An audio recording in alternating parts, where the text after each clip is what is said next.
Hello बच्चों। Question में लिखा है body starts from rest and travels a distance s uniform acceleration then it moves uniformly and covers a distance 2s and finally comes to rest after moving further 5s under influence of uniform retardation. The ratio of average velocity to the maximum velocity. Clear? देखो, वापस से इस question को अगर हम graph की help से करें तो थोड़ा आसान हो जाएगा हमारे लिए करना। ठीक है, ध्यान से देखिएगा। हम लोग सबसे पहले यहाँ पे इसका एक वीटी ग्राफ बना लेते हैं, वेलोसिटी टाइम। क्यों भाई? वेलोसिटी टाइम का जो एरिया होता है वो हम लोगों को डिस्प्लेसमेंट देता है, ये हम लोगों ने पढ़ रखा है। तो पहले एक्सेलरेशन हुआ जैसा क्वेश्चन में दिया गया है, फिर इसके बाद बोला गया यूनिफॉर्म मोशन हुआ, फिर इसके बाद बोला गया रिटार्डेशन। तो इसको ऐसा क्यों बनाया? क्योंकि हम लोगों को दिया गया है कि रिटार्डेशन के ड्यूरेशन में जो डिस्प्लेसमेंट है वो 5s है, मतलब यहाँ एरिया सबसे बड़ा होगा। ये 5s है, ये वाला एरिया 2s है और पहला वाला एरिया s है। क्लियर? अच्छा, मान लिया इसका एक्सेलरेशन कुछ भी a है, यहां टाइम कुछ भी t1 लगा, मान लिया यहां कुछ भी t2 लगा और यहां कुछ भी t3 लगा। अगर इसका एक्सेलरेशन a है तो यहां से v बराबर हम लोग लिखेंगे u plus A T.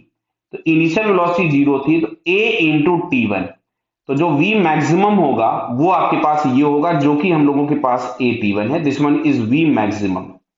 Clear? अब देखो, अब हम लोग यहां से क्या करते हैं, v मैक्सिमम हमको मिल गया। इस एरिया को अगर हम लोग निकालें, देखो मैं अलग अलग लिख रहा हूं, इसको मैंने लिखा s। तो क्या s बराबर हम लोग लिख सकते थे हाफ a, मतलब हाफ परपेंडिकुलर इंटू बेस। तो ये हम लोगों के पास यहां से s बराबर आता है a t1 square by to. ये t1 ही है, बराबर है, ये t1 ही है, मैंने t2 लिख दिया, इसको मैं हटा रहा हूं यहां से। देखिए मैं फिर से एक्सप्लेन भी कर दूंगा आपको। 1/2 बेस इंटू दैट हाइट, ये हम लोगों के पास एक पहला वाला एरिया मिल गया जो हम लोगों को एस दिया गया था। क्लियर है? अब अच्छा देखो, अगर हम S2 निकालें, S2 ये जो 2s दिया हुआ है, इसके लिए क्या हम लोग करेंगे, साइड इंटू साइड। तो 2s इज इक्वल टू, एक वाला साइड तो T2 है और दूसरा वाला साइड है A T1। दिख रहा ना बेटा आपको? ये वाला जो साइड है वो A T1 है, इसके बराबर, और ये वाला जो साइड दिया था वो T2 दिया था। क्लियर? तो अब एक काम करते हैं हम लोग, S की वैल्यू उठा करके इसको मैं इक्वेशन नंबर 1 लिख देता हूं। This one is equation number 2। तो अगर हम 1 से इक्वेशन वैल्यू उठा के 2 में पुट कर देते हैं तो यहां से मिलता है 2 इंटू एस, और एस बराबर आ रहा था A T one square by two, और इधर आ जाएगा आपके पास T two into A T one. इस 2 से 2 कैंसिल हो गया, ए से ए कैंसिल हो गया, एक टी वन से एक टी वन कैंसिल हो गया। तो यहां से आपके पास आया T one is equal to T two, मतलब टी वन और टी टू दोनों की वैल्यूज आपस में क्या है, क्लियर, बराबर हो गई। ठीक, अब अच्छा आगे आते हैं।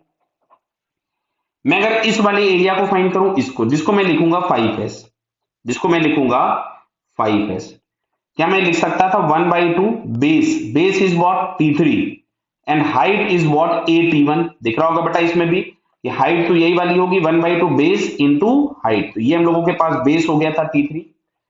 अब इसको मैं इक्वेशन नंबर 3 नाम दे देता हूं। अच्छा, मैं इक्वेशन नंबर 1 से s की वैल्यू उठा करके वापस 3 में पुट करता हूं, तो यहां से मिलेगा 5 into A T1 square by two is equals to 1/2 T3 into A T1। अच्छा, ए से ए कैंसिल हो गया, 2 से 2 कैंसिल हो गया, T1 से T1 कैंसिल हो गया। तो क्या यहां से आपको दिख रहा है T3 is equal to 5T1? तो T3 बराबर आपको यहां से मिल गया 5T1। क्या क्लियर? अब ध्यान से सुनना बेटा, एकदम आराम से।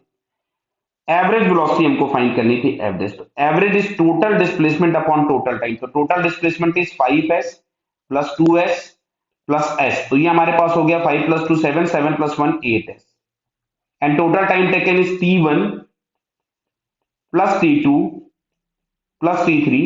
हम सारी वैल्यूज को T1 के टर्म्स में रख देते, तो आ गया 8s अपॉन T1। T2 भी हम लोगों के पास T1 के बराबर आ गया, लेकिन T3 की जगह आ रहा है 5T1। कितना आ रहा है? 5T1। तो ये 5 प्लस 1 हो गया 7, यानी फाइनली हमको यहां से मिलता है 8s अपॉन 7T1। ये हमारे पास आ गई एवरेज वेलोसिटी। क्वेश्चन में आपसे पूछा गया था कि find the ratio of average velocity to the maximum velocity. अच्छा, मैक्सिमम वेलोसिटी हमारे पास ये AT1 थी, क्लियर। तो हम इसका एवरेज फाइंड करते हैं। चलिए भाई, सॉरी, रेशियो फाइंड करते हैं। तो हम लोग यहां से लिख रहे हैं V max upon V average. तो वी मैक्स था हम लोगों के पास AT1 और वी एवरेज हम लोगों के पास मिल रहा है कितना, 8s upon 7T1। 8s upon 7T1। तो ध्यान से देखोगे, इसको क्या मैं 7/8s लिख दूं, और ये आपके पास हो गया 8T1 स्क्वायर। और s बराबर, ये देखिए फर्स्ट इक्वेशन हमको दिख भी रही है यहाँ पे, तो s बराबर हम लोग लिख सकते थे हाफ AT1 स्क्वायर। मैं यहाँ पुट कर देता हूं, तो इट इज 7/8, और s की जगह हमारे पास आ गया 8T1 स्क्वायर बाई 2। तो ये 2 ऊपर चला गया, क्लियर, इंटू 8T1 स्क्वायर। तो ये देखो दोनों कैंसिल हो गए, इससे आ जाएगा ये 4। तो फाइनली हमारे पास जो रेशियो मिलता है दैट इज 7:4 बराबर है। तो यहां से जो हमको रेशियो मिल रहा है 7:4, तो 7:4 अगर हम लोग चेक करें तो हम लोगों को किस ऑप्शन में मिलता है 7:4। तो 7:4 नहीं, अब देखिए यहाँ पे इन्होंने पूछा था average velocity to the maximum, average to the maximum, और हम लोगों ने निकाल दिया है मैक्सिमम टू द एवरेज। तो V average upon V maximum लिखोगे तो ये रेशियो उल्टा हो जाएगा, दैट मीन्स 4/7, क्लियर। तो 4/7 अगर हम ऑप्शन में चेक करें तो 4/7 हमको थर्ड वाले ऑप्शन में दिखता है, so it's correct answer is third. Okay बेटा, ऑल द बेस्ट।